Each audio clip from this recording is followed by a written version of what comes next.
All is not lost quite yet for Hearts' victory at Aberdeen just before the international break, keeping alive the faint embers of hope that relegation can somehow be avoided.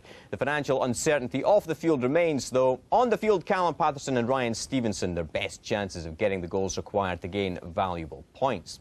Ross County arrived at Tynecastle still looking for their first win on their travels this season. They were on a run of 3 straight defeats.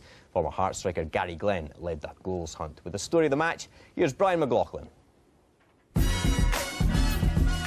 It was a vital game for both clubs as they strive towards Premiership survival. It was a 330-mile round trip for Staggies fans, and fair to say all inside Tynecastle had their money's worth. County had not won away from home in the league since defeating Aberdeen at Pittodrie in February, and they were gifted a goal midway through the first half.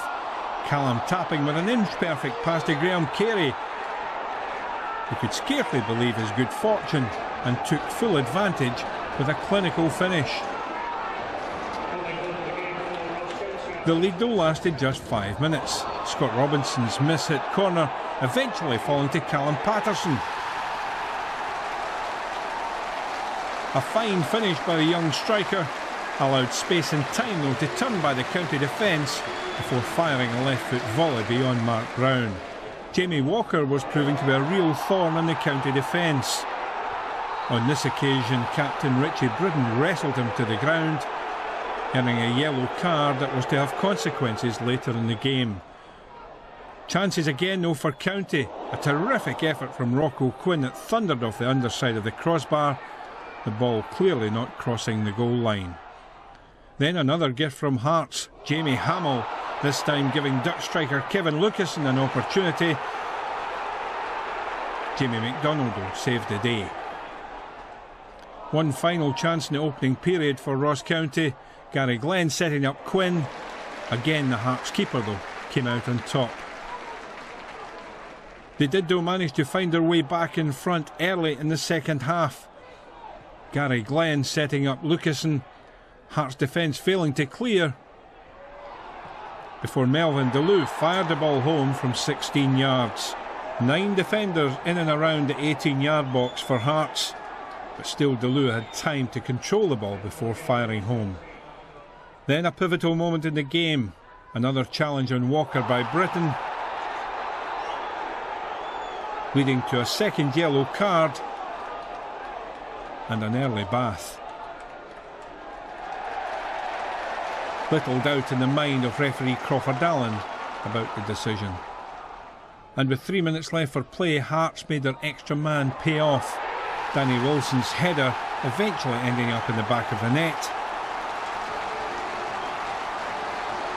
Ryan Stevenson and Brian McLean challenging for the ball. It went in off the post. And another chance for Hearts in stoppage time. Callum Paterson with a header that rattled back off the crossbar. And Jamie Hamill shot wide of target. So close to a winner, but 1 point each after a pulsating afternoon at Tynecastle. Well, a great effort for the boys again. It's been a difficult season, but whenever